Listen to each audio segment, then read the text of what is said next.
Alexandra, thank you so much for joining me again on Outlier Academy. Yeah, I'm excited to be here.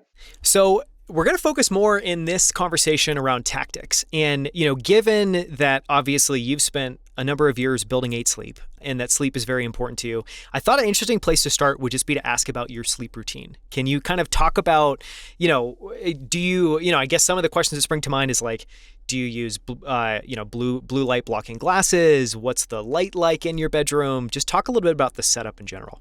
Yeah, I actually have my blue light blocking glasses right here in my desk drawer. So I use them usually in the evenings when I start, around 5, 6 p.m. To just I feel like it definitely helped my eyesight relax a little bit and feel less of a strain. But I'll describe to you, if you're chatting today, it's a Friday, if I'm not mistaken. I don't even know what day of the week it is, but Friday nights, I love Friday nights because I feel like I can disconnect a little bit better in the evenings. And so generally what it looks like is I would stop working at the computer at around maybe like 7 or 7:30-ish if it's like a normal week and we're not in some product launch mode or campaign launch or no fires.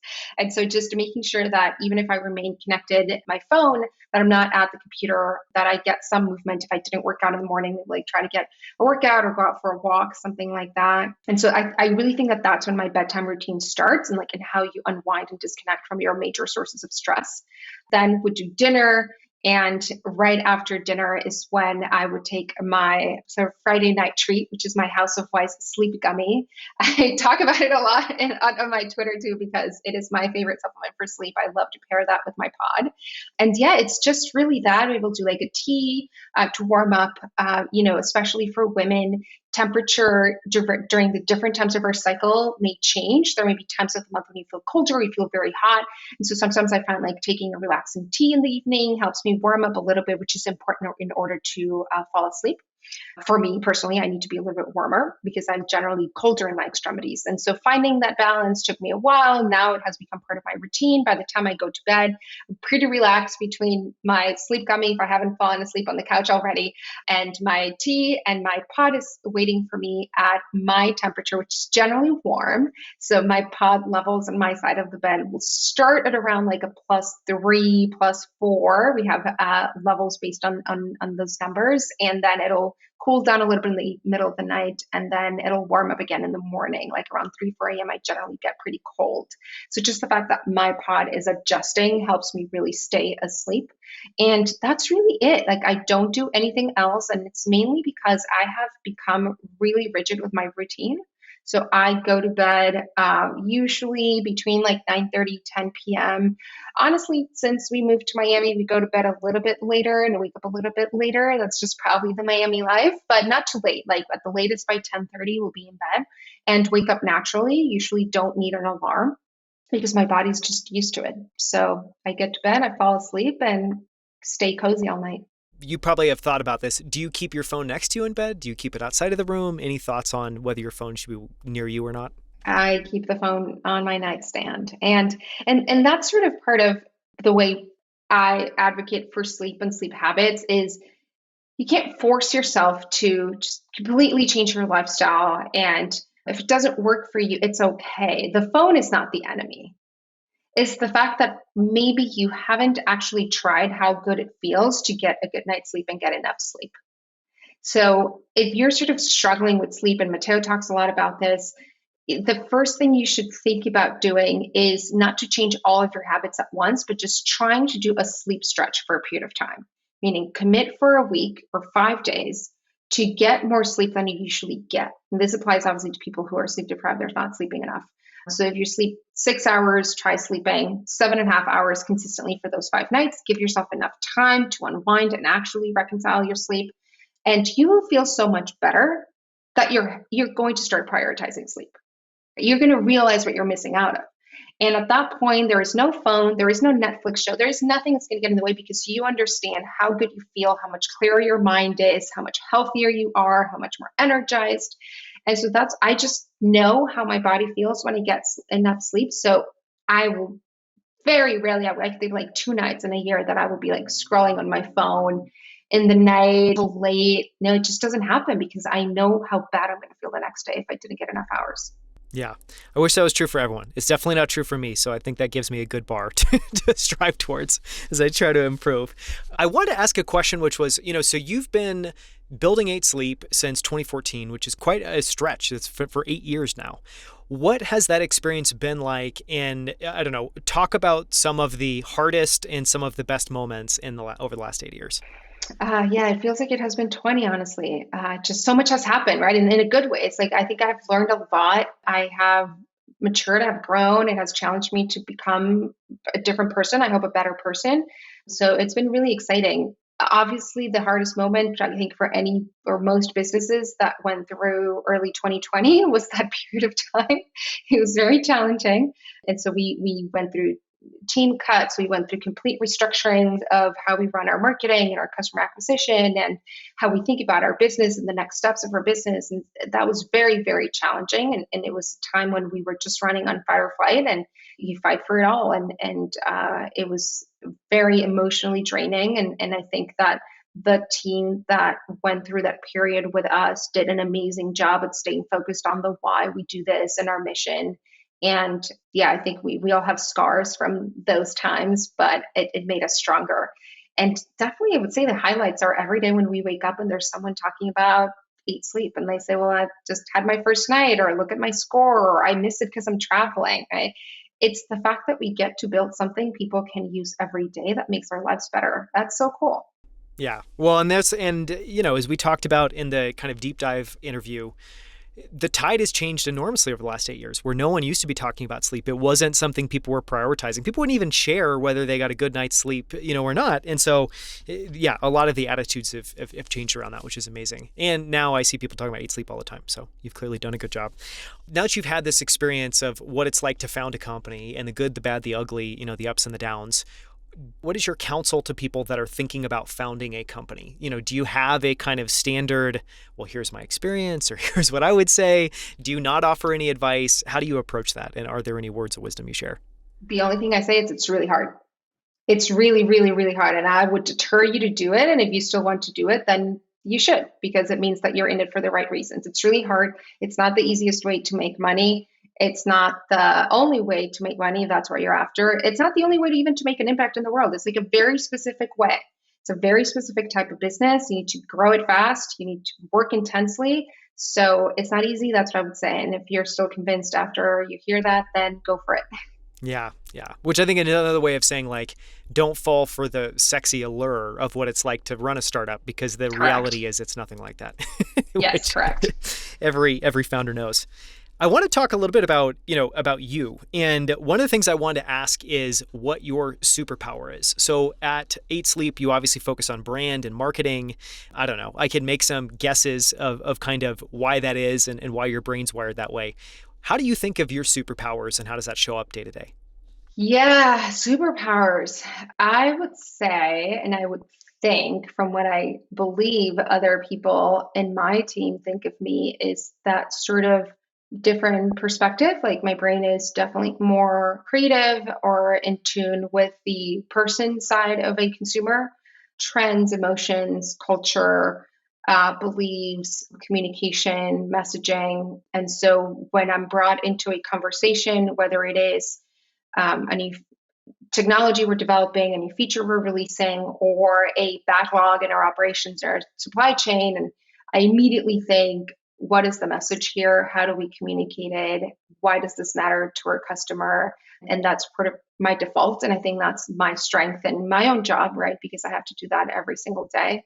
And that's the value that as co-founders, we each have a different strengths. And so we were able to complement each other, especially in the early days when you have a small team.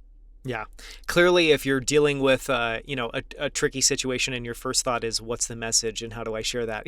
You're in the right role of kind of being responsible for brand and marketing. On the flip side, what do you feel like you've struggled with? And that can be over the last 8 years as a founder, if there's things you felt like you were butting your heads up against over time. Yeah. What would you share that you've struggled with, and how have you worked around that? Or just said, okay, I'm not going to focus on that. I'm going to find other solutions. Yeah, no, I think that there have been a lot, and I have been pushed to learn about a lot of areas, even in my discipline within marketing, that were new to me, and have had to learn them to a certain extent. And then, obviously, you hire experts that would know more, or will want to be more specialized in that area, and that's totally fine. But you still need to understand them; it's still your job, right, to be able to oversee them. I honestly would say that the hardest part of the journey as a founder is that you're constantly outside of your comfort zone, because you can't be good at everything, but you're going to encounter problems in a lot of areas of the business, challenges, problems, opportunities. And so you need to become good, or at least have a strong opinion about it pretty quickly. You don't have years to figure it out. So you're constantly outside of your comfort zone. So the biggest challenge is probably emotionally. That is where it's an emotional roller coaster. A lot of founders speak to imposter syndrome. I just define it as like that feeling like you're outside of your comfort zone all the time. And so you just really sometimes don't know, and you have to be, I think, lucky enough to be surrounded by other people who can guide you. Advisors, mentors, investors, peers, because that is the way to learn the fastest. To go out to the people that have been through that problem or a similar problem. If they share their knowledge, you're able to, and you learn really fast, which I think where it makes great founders. You need to be able to learn really fast and make your own opinion out of the opinions and experiences of others, and then apply it into your business. And that's how you grow quickly. But that challenge emotionally of always feeling like you're on your edge is the hardest part to handle. And I've certainly felt it. Yeah. And I love that note. And, it makes me think, what is your advice, or what has been your strategy for getting over that? Because, I think I've had that experience as well. And, there are different approaches. Part of the belief I have is that people just need to live with that discomfort, and it gets more comfortable over time. Maybe you share that belief. I don't know, any advice for people feeling that, or anything you did that maybe helped you work through that discomfort? Yes, I have focused in the last couple of years on just flipping my perspective on it, and I find joy in the process. So rather than feeling like this is a burden and, oh my God, I don't know how to do this, I need to go find people who do, I need to learn about it, I say, wow, what an amazing opportunity I have to learn how to tackle this challenge. And if I learn, then the next time I'm confronted with it, I'm going to know how to do it. But also, it's going to help me figure out frameworks for similar challenges in the future. So I just see it as an opportunity. I certainly wasn't doing that in the earlier years. I think also when you're younger, you're more arrogant and you think you know. And so I was not really going out there and learning from others as much. It's like, I'll figure it out. I'll read a little bit. I know how to do this, right? And you're young, you have that thing that you just think you know it because like you got a degree in school that is vaguely resembling what you're doing today. And so, yeah, it was a process to change my attitude towards it, but especially in the last few years has been a complete mindset shift, and even how I think about it. And I turn it into a positive. I love that shift because one, it's a good reminder that at any point in time we can do that. We can just say, I don't need to feel this way. let me put on this pair of glasses or this kind of frame. I love that piece of advice. On the habits and routine side, we've talked obviously about your sleep routines, but when it just comes to day-to-day things that you do that help you show up as your best self, both at work and at home, what do you do? And, I think part of what I'm trying to ask there is, one, if you have an elaborate routine, we could just certainly go through that. But I think it's like, what are there a handful of things you do that really move the needle, and what are those? Most important ones: sleep. Not kidding. It really is the number one. Physical movement. So either I work out or I go for a walk, but just moving and getting some level of sun exposure, really important for me. We moved over a year ago now from New York to Miami. Miami is a blessed, sunny place, and it's made a huge difference in just my energy levels, my attitude, my positive attitude. When I'm able to get some sunlight, even if I'm working, have my windows open, seeing the sun, huge. So those are super, super key. And I would say like the fourth one is I have found that in different bursts, spending time with friends and family is really re-energizing. I don't live close to my friends and family. I grew up in Mexico, so my friends and family are not close at all from where I live. And I'm speaking about obviously my childhood friends, because I have adult friendships that I've made in adulthood, but they're different, right? Like your family, when you have a good relationship with your family, they feed you emotionally in a different way. And so I have found that that's valuable to me. And whenever I can, once a quarter, or even sometimes some years, it's a couple times a year only that I get to go back home and spend time with them. But when I'm there, I'm very intentional about being present, spending time, absorbing that energy, because that will power me for a few months. Yeah, that's really well said. I want to talk a little bit about what you just brought up, which is, you grew up in Mexico. I think it was Tijuana. And obviously, you're now in the United States. You're a founder. You're running an amazingly successful company. How has that, kind of origin story for you shaped your experience, both positively and negatively? How it shaped it. I mean, obviously, it made me who I am. I grew up in Tijuana. I was there for 18 years of my life, and I left for college. But it's a very specific place, I would say, in Mexico. Tijuana has its own sort of culture, border culture. You grow up in between these two worlds. You get exposed to American culture from very early age, and so I think that I benefited a lot from that, from growing up in right on the border, from being able to understand these two worlds in a very deep way, because by the time that I moved to the US, it wasn't this strange foreign place. I was born in San Diego too, so I'm very lucky that it was an easy process to move to the US and be able to work here because I am a US citizen. And so I think I benefited a ton from that. One of the other things I've identified that really shaped me of my upbringing in Tijuana is sort of that resilience when you grow up in a place that is certainly not perfect. Most places are not, but Mexico is a country with a lot of things still to be solved, a lot of challenges that come with living there, with starting a business, with, in all respects. And so I just grew up seeing my parents or the people around me never giving up. Like, you have to find a way to make things happen. There's always a way, there's always a route, there's always someone you can talk to, there's always someone also that's going to help you. So culturally, people are always helping each other. And I think that also shaped my approach to that resilience of my default in any situation is I'm going to find a way to fix this because I know that there must be. Yeah, and that is a beautiful and amazing gift to get to Yes. be able to carry with you in life is just this undeniable, unstoppable, like I will figure it out, which is very important as a founder as well too. We talked in the, deep dive interview about the importance of, I think the book was called Get to Aha, if I'm getting that right, by Andy Cunningham. Correct. And we'll link to that in the show notes.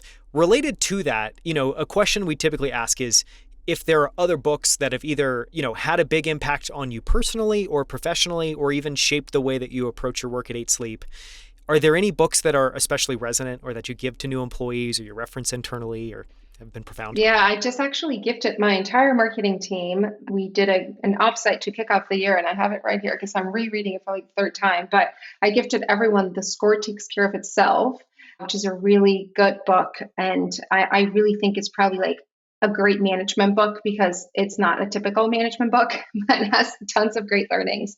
And the other book I gifted to everyone is Shoe Dog from Phil Knight, the founder of Nike, which I really, really like. Personally, a book that I read a few years ago that I really enjoyed it from like an emotional perspective, and I think it made me really think about sort of life and death and the time we spend here, is When Breath Becomes Air. It's a really beautiful book. It's a pretty quick read, but yeah, I remember reading it on the plane and just bawling and crying at the end of it. It's just such a beautiful book. And I think it moves something inside of you. And I love when you're able to connect that way with some piece of writing. Yeah. That's a book that's a good reminder that I need to read that book because it's a book that's come up so many times and I still haven't read it. So this will be a good nudge for others. On that note, one other, well, not really quite related, but I think one of the questions I wanted to ask was around success. And, part of that is how you think about success, both in this phase of your life and in this phase of running 8 Sleep and, being in your mid-30s and all of that stuff. What is your perspective on what success means now and how has that changed over time? Growing up in the border and watching American television growing up means, because I'm also in my 30s, and so I think like most women around to this generation, I was heavily influenced by Oprah Winfrey. And I loved watching her on TV and I loved seeing a Black woman. And, I'm Mexican. So I thought, wow, like if she can do it and she can build a business, not just be on television, I can do it too.